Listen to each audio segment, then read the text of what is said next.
Bismillahirrahmanirrahim. Assalamualaikum warahmatullahi wabarakatuh. Alhamdulillah, semoga kita sehat semua sehingga kita bisa melanjutkan kajian kita seperti hari-hari yang lalu. Oke, aku ngopi dulu. Hari ini ngopi, kemarin teh. Bismillahirrahmanirrahim.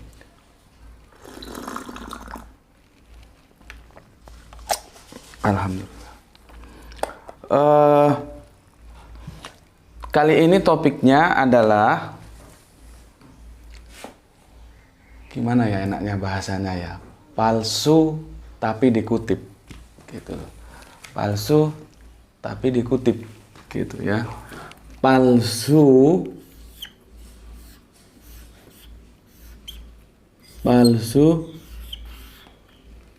tapi dikutip.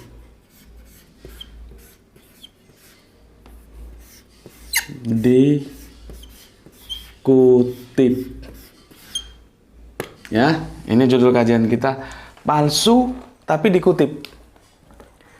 Ini adalah pernyataan dari teman-teman Kristen kita ya, ketika kita mengatakan bahwa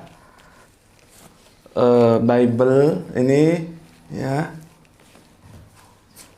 ini ya palsu gitu. Ketika kita katakan bahwa Bible itu palsu ya, mereka bertanya palsu tapi dikutip. Sebetulnya ini tanda tanya ya, ada tanda tanya seharusnya. Palsu tapi kok dikutip gitu ya. Ya, kenapa mereka menyatakan begitu? Ya, sesuatu yang wajar dan itu sangat bisa diterima secara akademis. Bagaimana orang mempertanyakan, loh, katanya kitabnya palsu, kenapa dikutip sebagai sebuah argumen? Wajar toh, wajar. Gitu. Jadi kita terima pertanyaan seperti ini, harus diterima, wajar begitu. Bagaimana ketika saya mengatakan bahwa itu palsu, tapi kenapa kok saya kutip? Itu sesuatu yang sangat wajar menjadi sebuah pertanyaan. Karena apa? Karena mereka belum tahu bagaimana cara pandang Islam terhadap kitab-kitab yang terdahulu gitu. Aku tidak akan tulis secara lengkapnya. Kalian sudah tahulah karena hadis ini familiar banget, bahwa ketika Kanjeng Nabi ditanya oleh sahabat bagaimana harus mensikapi kitab-kitab yang terdahulu gitu, itu Kanjeng Nabi mengatakan supaya kita bersikap jangan diterima semua dan jangan ditolak semua. Artinya ada unsur kehati-hatian, ada unsur di mana kita harus mampu menseleksi di antara yang firman dan bukan firman, yang sudah bercampur di dalam Alkitab ya. Terus begini, sebelum kalian mengikuti kajian ini, maka ada baiknya kalian mengikuti kajian di video yang sebelumnya, yaitu tentang Alkitab level hadis. Ya, di situ ada sebuah pernyataan jujur yang disampaikan oleh Pak Kahar. Beliau adalah dosen Institut Injili Indonesia yang pada waktu itu diundang oleh Forum Dakwah Arematea sebagai narasumber Kristen dalam sebuah diskusi ilmiah terbuka, judulnya menguji otentisitas kitab suci. Dan itu sudah lama, 2000 berapa gitu ya, sudah cukup lama itu. Dengan peristiwa itu, aku ingin mengajak teman-teman semua untuk memberikan sebuah penghormatan dengan beliau, dengan Pak Kahar itu, di mana beliau dengan jujur mengatakan bahwa Alkitab jangan ya dibandingkan dengan Al-Quran, tetapi dengan hadis. Ya, itulah sebetulnya jawaban yang harus kita berikan kepada teman-teman Kristen yang mengatakan bahwa katanya Alkitab palsu, tapi kenapa masih dikutip? Gitu ya. Jawabnya adalah karena level Alkitab itu selevel dengan hadis, seperti yang disampaikan oleh beliaunya Bapak Kahar. Disinilah aku ulangin lagi. Ayo kita harus memberikan sebuah penghormatan kepada Bapak Kahar yang berani berkata secara jujur. Harus kita hormati. Gitu. Seperti aku kemarin, aku salah. Aku bilang salah. Dan aku terima kasih sudah diingatkan. Selama masukan yang diberikan itu bisa dipertanggungjawabkan benar, oh ternyata benar, ya aku ikut. Dari manapun datangnya, kebenaran itu harus kita terima. Gitu. Jadi kalau salah, bilang salah, kalau benar, bilang benar, itu jujur. Karena apa? Sebuah diskusi-diskusi ketika kita ingin berusaha mencari sebuah kata benar, itu tidak akan ada artinya kalau tidak diiringi oleh sebuah kejujuran. Tidak ada kan artinya. Maksudku ketika kita mencari kebenaran, di sanalah kebohongan itu harus dibuang dan kejujuran harus dipegang erat. Oke? Sekarang kembali jawaban untuk teman-teman dari Kristen. Sering kok pertanyaan seperti itu, sering, dan itu sebuah kebingungan. Tapi setelah melihat videonya Pak Kahar yang aku unggah dengan title Alkitab level hadis, itu bisa mengerti karena memang Alkitab itu levelnya hadis. Dan hadis itu sendiri pun nanti bertingkat-tingkat dari level kalau dua besar itu ya sohi dan doib gitu loh. Sohi ini pun nanti bertingkat-tingkat, doib ini pun ada yang bertingkat lagi. Gitu ya.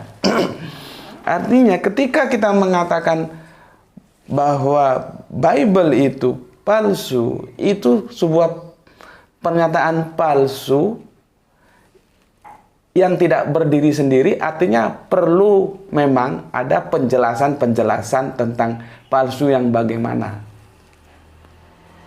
Gitu ya. Cuman kan kalau kita menjelaskan namanya ya jadinya seperti kajian seperti ini kan. Artinya perlu waktu, maka gampangnya ngomong palsu gitu. Tapi palsu yang bagaimana itu sebetulnya perlu dijelaskan gitu.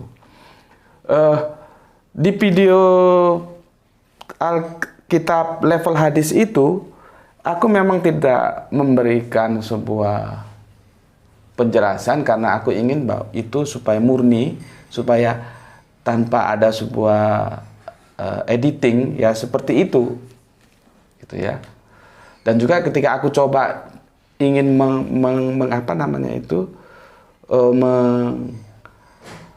mengekspor itu nggak bisa dia diekspor karena bentuk filenya beda. Ya. Setelah itu ya udahlah kita unggah begitu, ternyata ada sebuah hikmah.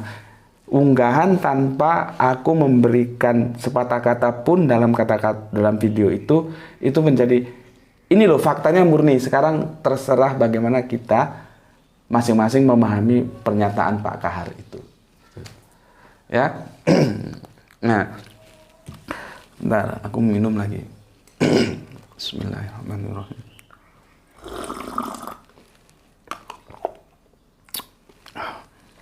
Tetapi yang harus teman-teman Islam pahami, yang dimaksud Pak Kahar itu tentang Alkitab setara dengan hadis. Alkitab tidak boleh dibandingkan dengan Al-Quran. Anda juga harus pandai memahami kalimat itu. Itu bukan kalimat mentah yang ditelan begitu saja. Ya, karena apa?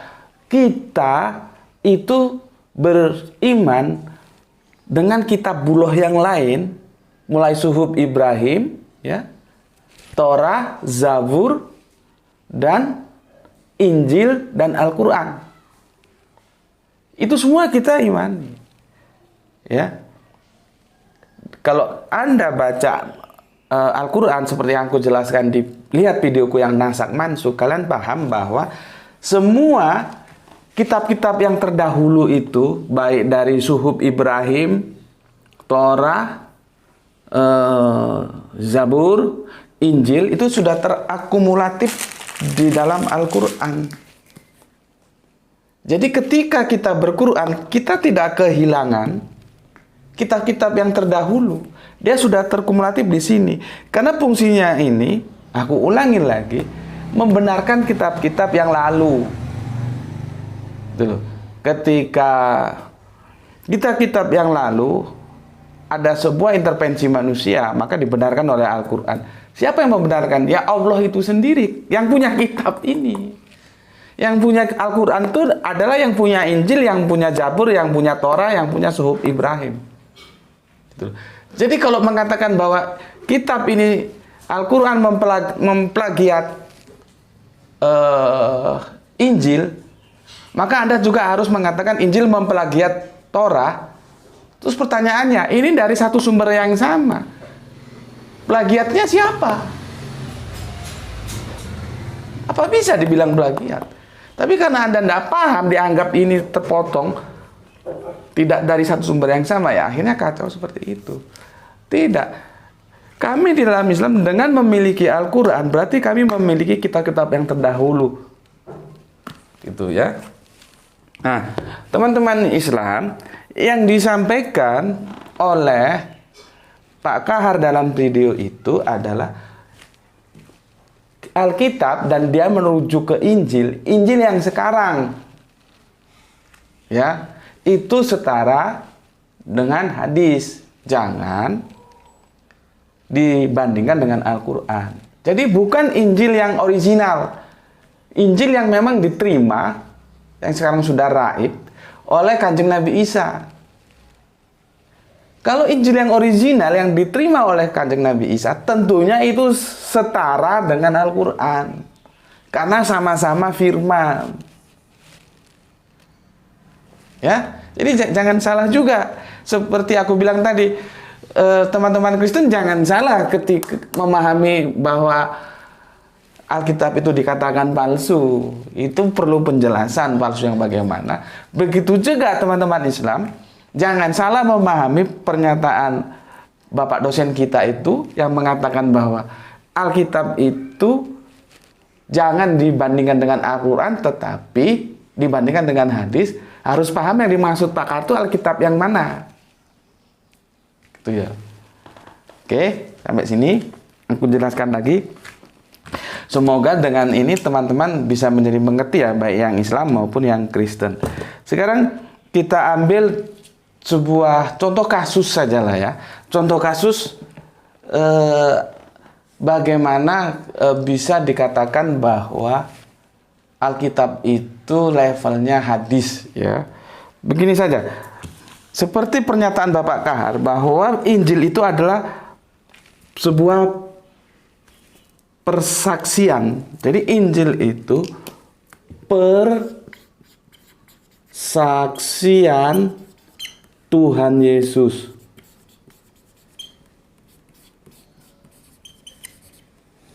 Aku mengcopy paste loh ya. Mengcopy paste apa yang dikatakan beliau. Jadi beliaunya menyebut Tuhan ya, aku ya tulis Tuhan gitu loh ya. Nih ya. Persaksian Tuhan Yesus. Jadi Injil itu ditulis atas kesaksian penulisnya yang kanonik itu Matius, Markus, Lukas, dan Yohanes tentang Tuhan Yesus. Gitu loh. Paham di sini? Sekarang kita berbicara tentang persaksian. Ini berasal dari kata saksi. Saksi, ya. Saksi. Banyak teman-teman Kristen mengatakan bahwa Kanjeng Nabi Muhammad itu nabi palsu dengan sebuah argumentasi bahwa ketika Kanjeng Nabi Muhammad mendapatkan firman di Gua Hira, itu tidak ada satupun yang menyaksikan. Jadi kalau Kanjeng Nabi Muhammad ngaku-ngaku kan terbuka peluangnya. Dan aku tidak masalah bila ada pemikiran seperti itu. Cuman aku ingin coba gaya pemikiran kalian itu linier. Linier, ya. Bagaimana ketika kalian beranikah berdiskusi dengan teman-teman Yahudi untuk mengatakan bahwa Musa itu nabi palsu? Ini sebuah tawaran aja, berani nggak? Kalau kalian berani mengatakan bahwa Kanjeng Nabi Muhammad itu nabi palsu karena di Gua Hira tidak ada saksi ketika Kanjeng Nabi Muhammad menerima firman.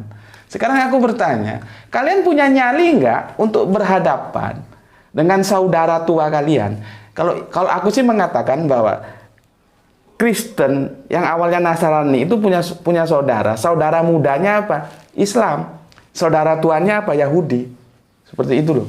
Jadi aku tetap menganggap ini sebuah saudara besar, sebuah rumah tangga Abrahamic faith, Imam Abraham, gitu ya.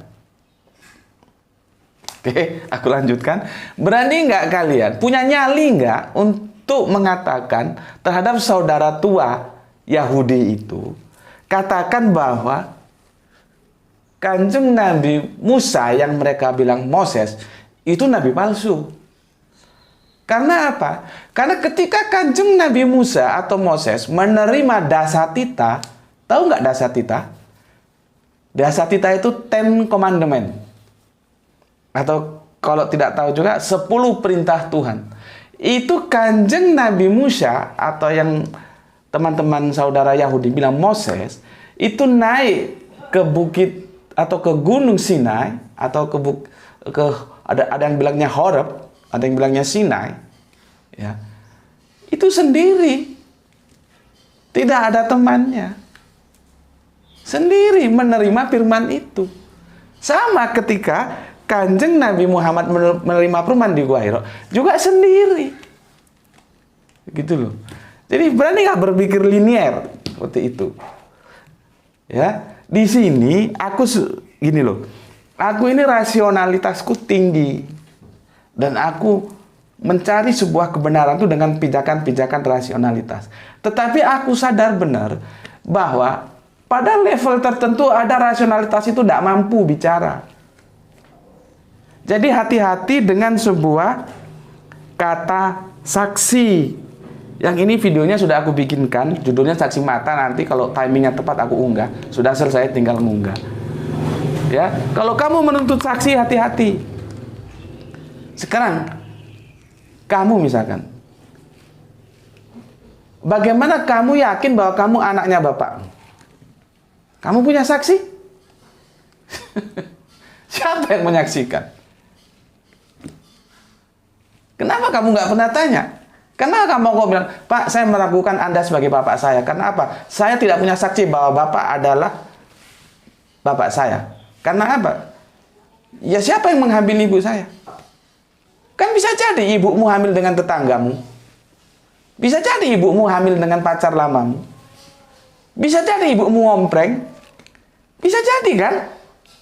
Karena semua yang dibangun tentang saksi ini semua itu hanya hipotesis-hipotesis yang sebetulnya tidak mendasar, hanya menuntut sebuah saksi. Pertanyaannya, kenapa kamu nggak pernah tanya kepada bapakmu? Kemudian kamu meragukan dan mengatakan dengan sebuah pernyataan, saya meragukan Anda sebagai bapak saya karena saya tidak punya saksi dan Anda tidak bisa memberikan kesaksian. Seharusnya berani gitu ya. Tapi ini sekilas lah tentang saksi ya. Tapi setidak-tidaknya aku sudah membuka wacana berpikir kalian, otak kalian, nalar kalian itu ya. Harus expand, harus bekerja keras, tetapi sadar dalam level tertentu otak itu punya keterbatasan. Disitulah yang dimaksud dengan ketika sudah terbatas kita perlu bimbingan firman. Tuh. Ya, nanti saksi nanti aku bikin di videonya tersendiri dan sudah jadi, tinggal munggah, judulnya saksi mata. Nanti kapan-kapan bisa kita unggah. Oke. Minum dulu. Bismillahirrahmanirrahim. Sekarang kita kembali ke pernyataan bagus dari Pak dosen ya. Pak dosen yang mengatakan bahwa Alkitab jangan dibandingkan dengan Al-Quran begini. Dia bilang bahwa Injil itu persaksian terhadap Tuhan Yesus. Ya, kamu bisa putar lagi video. Sekarang kita ambil sampel. Aku untuk membuktikan bahwa pernyataan beliau bahwa Al-Quran itu bukan Al-Quran, bahwa Alkitab itu tidak boleh dibandingkan dengan Al-Quran tetapi dengan hadis, itu sesuatu yang bisa kita terima secara akademis. Aku akan buktikan itu ya. Contohnya begini, persaksian ya, penulisnya siapa? Kita ambil Matius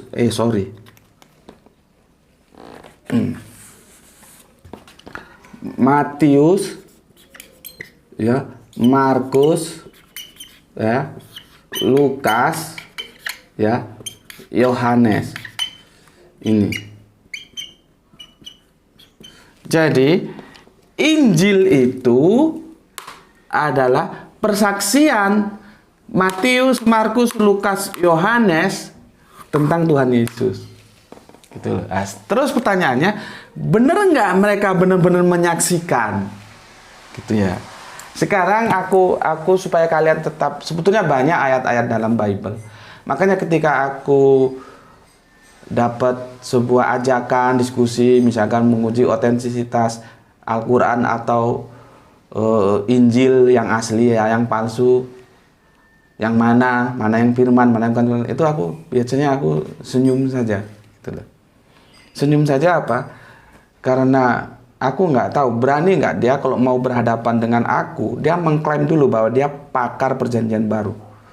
Kalau dia berani mengklaim bahwa dia pakar perjanjian baru, dia berhadapan dengan aku dengan membuktikan kapasitas akademiknya apa. Ya, kapasitas akademiknya apa, terus otoritasnya apa dia? Dosen, doktor, sebagai dosen atau sebagai katakanlah rektor. Aku perlu tahu sehingga bisa dapat menjadikan pertimbanganku untuk layak nggak dia berhadapan dengan aku, gitu loh. Karena apa? Ini bukan main-main. Ini sebuah pondasi dasar. Karena kalau kitab suci itu rusak, maka agama itu pasti rusak. Karena apa? Kitab suci itu teori, prakteknya itu agama, keberagaman kita. Kalau teori rusak, praktek pasti rusak, bos. Paham ya? Makanya Bapak Kahar itu benar-benar bijak, benar-benar jujur. Sekarang ada orang ngotot mau menguji otentisitas Injil dan Al-Quran, yang mana kitab suci, yang mana bukan. Iya, kita senyum saja lah. Ngapain dilayani yang gitu-gitu. Ya. Oke, sekarang untuk mendemonstrasikan bagaimana kitab suci itu setara dengan hadis, aku akan coba tetap ayat-ayat kemarin supaya kalian tidak terlalu banyak referensi akhirnya bingung ya. tetap tentang seputar salib penyalib kemarin, ya. Seperti ini. Karena sampai sekarang juga tidak ada yang memberikan jawaban. Ya. Di Matius nih ya 27:44 ya. Ini ya. Dua penyamun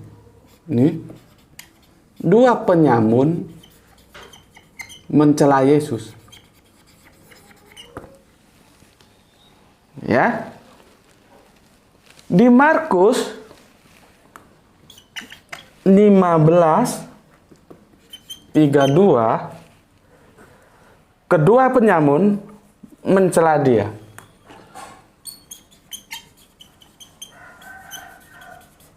Penyamun mencela. Ya. Di Lukas 23:39 ya. Seorang, dia nggak pakai penyamun, penjahat ya, tapi supaya enaknya aku tulis penyamun aja lah ya. Penyamun mencela ya seorang yang ini di PHP tentang surga itu ya, katanya mau diajak ke surga, ternyata Yesus berangkat ke surga, naik ke surga sendirian. Seorang membela. Yohanes 0, tidak berbicara apa-apa. Coba. Ya. Seperti ini ya. Kita bayangkan salib Yesus itu di sini. Ini di Bukit Golgota. Ini yang bajingan-bajingan itu. Kita fokus ayat ini aja lah. Apakah Matius, Markus, Lukas, dan Yohanes hadir di sini? Hadir nggak? Sebagai apa? Sebagai saksi ini. Hadir nggak?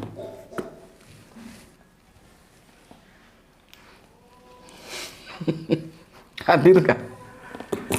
Katakan bahwa saksi mata itu adalah orang yang hadir dalam ruang dan waktu di mana peristiwa itu terjadi.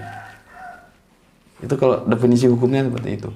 Makanya nanti aku akan jelaskan juga. Cuman aku terlalu banyak janji ya, banyak request, aku mohon maaf.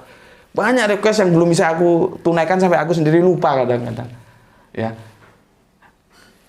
Aku merasa perlu untuk menjelaskan tentang syahadat. Itu perjanjian. Kan banyak teman-teman Kristen bilang janji palsu itu. Orang kapan ketemu Allah? Kok bilang aku bersaksi tiada Tuhan selain Allah. Itu menarik untuk kita diskusikan ya, tapi nanti lain waktu ya. Kalau di Facebook sudah aku tulis bentuk tulisan tapi ya tentang syahadat itu yang dikatakan saksi palsu. Oke, sekarang pertanyaanku, mereka ini saksi benar hadir di ruang dan waktu di sini? Hadir di sini? Hadir ketika Yesus disalib? Kalau hadir, kenapa informasi yang ditulis beda-beda? Matius mengatakan dua yang mencela, dua bajingan itu mencela. Markus mengatakan keduanya juga mencela. Ya. Sementara Lukas tidak. Satu mencela, satu membela Yesus. Yang membela itu yang di PHP yang katanya mau diajak ke surga itu loh. Ya. Yang satu membela. Ini sudah beda. Sudah beda ini. Sudah beda. Artinya ini kalau aku tarik ke sini ya, perhatikan ini, perhatikan gambarnya ini, perhatikan. Ini Matius sama Markus ini sama. Ya. Matius, Markus dan Lukas sama-sama ada penyamunnya, sama-sama dua penyamun, tapi beda juga. Ini sama S ya, ini sama tapi beda. SB ya. Bedanya apa? Di sini penyamunnya yang satu mencela, yang satu membela. Sedangkan di sini penyamunnya dua-duanya mencela. Apa kata Matius, Markus, Lukas? Jadi intinya dua-dua ini ada penyamunnya. Tapi ketika di Yohanes penyamunnya hilang, nggak ada. Pertanyaan aku, mana yang benar? satu peristiwa dinyatakan dengan beberapa informasi yang berbeda, kemungkinannya itu satu benar, lainnya salah, atau semua salah. Kalau semuanya benar nggak bisa. Ketika ada yang nggak benar, maka disinilah terjadi proses seleksi supaya kita mencari yang benar. Hadis itu ya begitu, bos. Paham? Bismillahirrahmanirrahim. Hadis itu ya begitu. Ada proses seleksi. Makanya kami tidak bisa menerima sepenuhnya dan menolak sepenuhnya Alkitab. Jadi ini aku berikan untuk menjawab ini loh. Ya. Oke, ini masih contoh kecil. Karena sampai sekarang nggak ada yang bisa merukunkan ini.